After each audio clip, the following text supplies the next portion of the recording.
Ethiopian Airlines said I'm lying.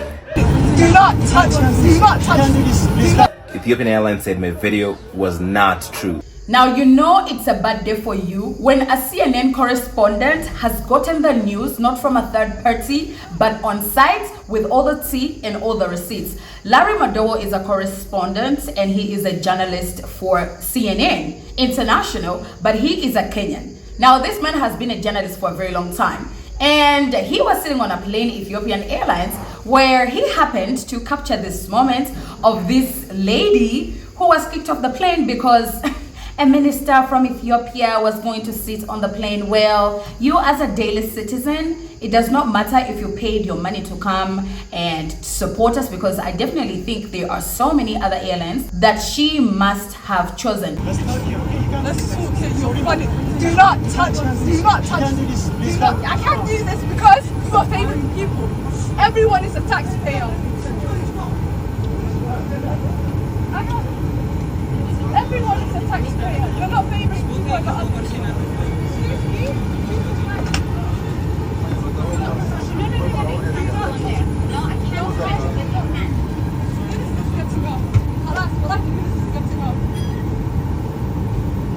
Now, after the entire saga happened on the plane, this poor lady was kicked off the flight with her husband, and she says they stayed at the airport for the next 24 hours and they never even got any care, no accommodation, and no apology. Her story is very saddening. This is the full interview with Larry Madowo. Aisha, you were the one I recorded in that video. Yes. Were you standby passenger? We had multiple city tickets, and in all our tickets I already have my seats reserved. So I already knew when I get on the plane which seat I would be sitting on throughout all my planes, my travel.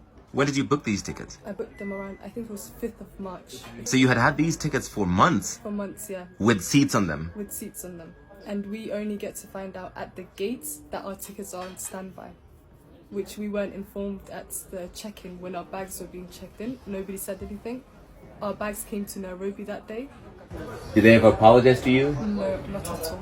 Have you heard from anybody at Ethiopian Airlines? They have not tried to contact me to reach out, no apologies. I mean, it's horrible. How did you know there was a minister on the plane? I was told by one of the staff members of the Ethiopian Airlines. They said that the reason why you cannot fly right now is because a minister has boarded the plane last minute. Therefore, you guys cannot fly, and we will put you on the next available flight. When I asked, is that tomorrow or when is that, they're like, we can't guarantee you the next flight, so you would just have to wait and see. My video is only 37 seconds. What happened after the video stops? So when the video stops, I was taken off the plane. My husband was also traveling with me. He was kept outside the plane, which you didn't manage to get in your video. Police came, the Ethiopian authorities came. They told us that we had to delete all our videos. They made you delete the video that you were recording? Yes, so the airline and the Ethiopian police were together. The Ethiopian police told us, give us your phone because this is against the law. We didn't want to break the law, we respect the Ethiopian government, so we gave them our phones. They deleted all our videos, and then they told us, please give us your passports as well, because the airline will book you on the next available flight, which was in the morning, but that was not booked. So they took our passports, we never received our passports after that. So you were essentially stranded at the Addis Ababa airport? For 24 hours, yeah. For 24 hours? 24 hours, because we got on the flight in the next evening at 11. So Ethiopian Airlines said you were put on the next available flight, but you're actually stuck at Addis for 24 more hours. 24 hours. We were put on the next flight, no, not the next flight, the flight at 11:15, the next day. Did they give you a hotel? Not at all. No accommodation, no hotel. There was absolutely no help. They told us, we're not going to give you anything. Just come back to us 6 o'clock in the morning and we'll see if you are able to fly. How did you feel about that treatment? I felt scared, I felt terrified, I felt like I was stripped naked because they took my identity card, my passport, so I felt like a criminal because I wasn't able to do anything. I felt like they were showing their power to a civilian. Are you considering any action against the airline? To be honest, this is a very unfair thing that they've done. There's no apologies, there's no nothing from them, there's no communication. There was no communication when we were there, there's still no communication. and we'll see when we get back to London the measurements that we're going to take. It's something we're taking into consideration.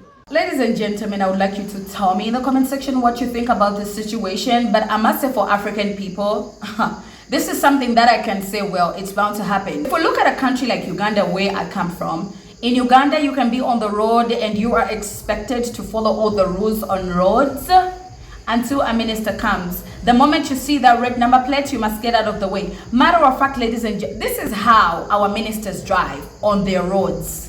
In Uganda, be it traffic jam, you must give them way.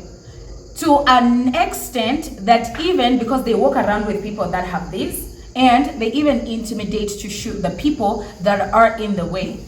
If someone in the hospital gets sick, a citizen, a taxpayer, has to suffer at the cost of a minister coming first.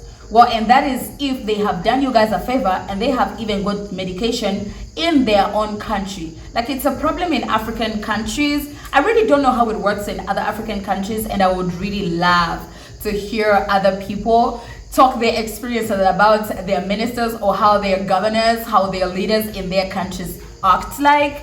I tell you, it's a problem, and I really wonder, because this is black people doing such things to black people. Because in my country, if a minister comes from the village and then he asks for votes, and he was coming on the scene saying, guys, please vote for me. When I come into power, I'm going to do this and this and this. When they start getting that taxpayers' money, that's it. That minister does not know you. The first thing that they think about for themselves is to take their family to the UK, take their families to the USA. If they want medication, they will go to India. At this point, it's just that they know, if the civilians, they understand how much it costs for them to even travel. We will be complaining if we saw them using private jets every day. But if it was not for that little fear, they will be flying each and every day from a toilet to another toilet by helicopter. When they do you a favor and they pass on the road, this is what happens, ladies and gentlemen. Oh, you're just a random citizen, you must get off the plane. But in this matter, ladies and gentlemen, I don't even blame minister. I blame Ethiopian Airlines. They have classism. That's how I should call it. In Africa, already in Africans, we have a problem of classism. We classify ourselves according to how someone is wearing, how they speak, and their skin tone. In my country, we would say, yeah, if you're low class, get out of the plane. Even if you paid your money, we've eaten your money, and we are not refunding you your money. Well, the minister wants to sit in your seat, and it's the last one, and he has said your seat is the nice one. They are taking it. No explanation, F off the plane. Where does that leave a normal passenger? Where does that leave a normal citizen? I have come here to say, ladies and gentlemen, as an African girl, as an East African, boycott Ethiopian Airlines. Because why not? If an East African airline is doing this to its fellow East Africans, to its fellow African people, this treatment, imagine if it was a Mzungu. If it was a white person, I'm sure they would have even kicked her out through the window. Oh, Mzungu is here to sit. Get out. Because at this point, ladies and gentlemen, come on, we cannot be blaming everything on white people. This is not white people behavior that we learned from 1,000 years ago of colonialism, that, you know what, we must carry this and classify ourselves. It's a problem within the African community. Imagine this being done to you, ladies and gentlemen. They kick you out of your seat that you've paid with your money, with your partner, and you sleep outside in the coldness. No refund, no nothing. The next flight is coming. You wait until when? No apology, no nothing. What the police did to her, ladies and gentlemen, is the same behavior in my country. If you record something that looks like it will put your government or your political leaders or anyone on a higher level in jeopardy or scrutiny on social media, you know what they do? They start threatening you. Actually, in my country, it's even worse. You can even lose your life just like that. Because what?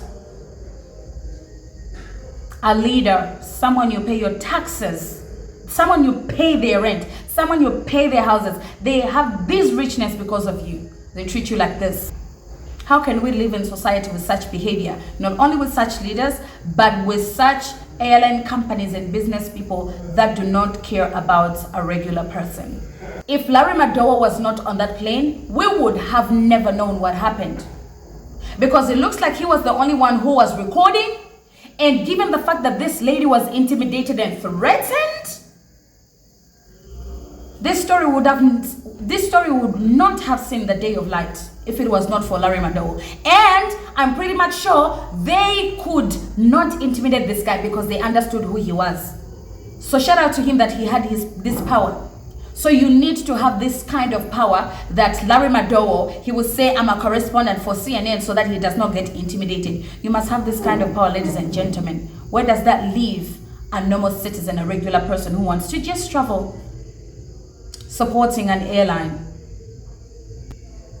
This is why, as African people, we stop supporting our own businesses and we go to white people businesses, because you know this nonsensical nonsense, you will not find it in white people businesses. They are here for customer service. They are going to make money. African people, they treat African people like this. And then we say Africans, we're out of business, we don't work. Meanwhile, we do such things to ourselves.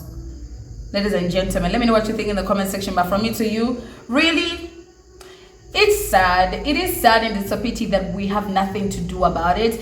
Yes, we can have something to do about it, but I must stress on the fact that apart from Kenya, East African countries, we are cowards, honestly, because we know when they try to intimidate us, it's your life that they come for first. And you keep quiet because you don't want to lose your life.